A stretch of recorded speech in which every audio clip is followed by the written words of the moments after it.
For most of the first half of this century, the cradle of tennis royalty was here at the Los Angeles Tennis Club. But by the early 1950s, the winds of revolution were about to sweep over the Americans and the world. Winds coming from Australia. Harry Hopman, the Australian Davis Cup captain, scoured the country looking for superior young athletes he could mold into tennis players. It was a system that would change the balance of power in the world of tennis. The first king from this new royal house would be Frank Sedgeman. The Aussies named him the Golden Boy. His demeanor, athleticism, good looks, and consummate all-court game combined to make him the quintessential champion. I got to know Frank quite well.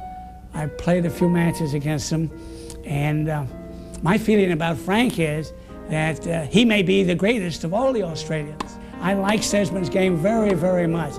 A very similar game to Kramer, only he was twice as fast, twice as swift on his feet, and a great volleyer. Had a good first serve and a good second serve. He was always trying to get to the net, and he didn't want to stay back and rally. The minute he could get to the net, he would get up there because such a good volleyer.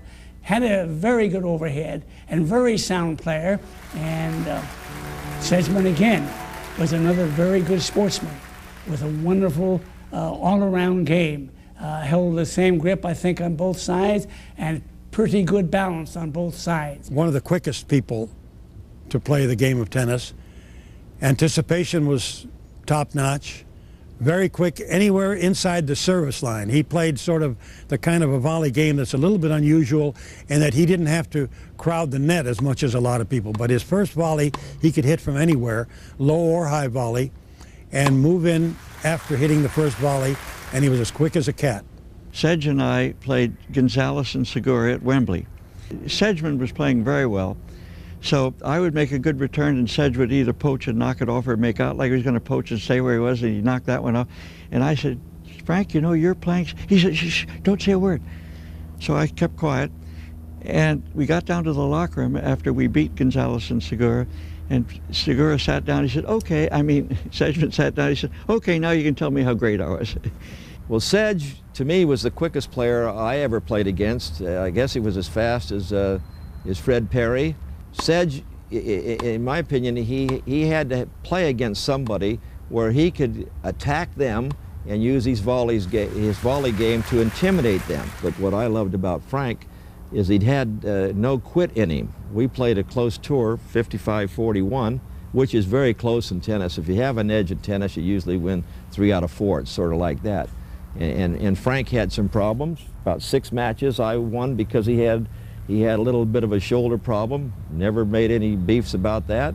I lost about 4 matches once when I had the flu, and he never bragged about that. We had a great time. And he's another fellow that it takes people like Don, myself, Bobby Riggs, Segura, to tell the people today, hey, Frank Sedgeman played as well as any of these guys.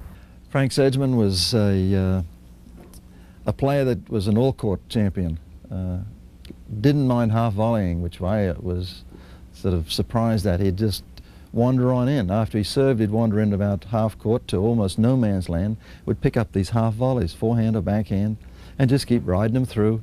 So, you know, eyesight that he must have had and that anticipation that was always needed in his game was good return of serve, but his cat-like features of being able to get to the next volley.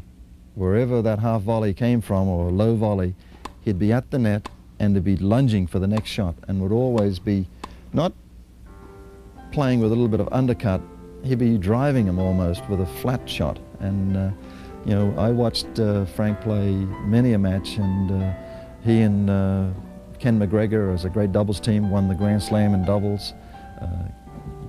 Frank was, you know, won most of the big titles around the world. So, you know, to me, Frank Sedgeman in his era was again one of these top players. Of course, one of the all-time great players, and may be, in my opinion, may be the very best of all the Australians.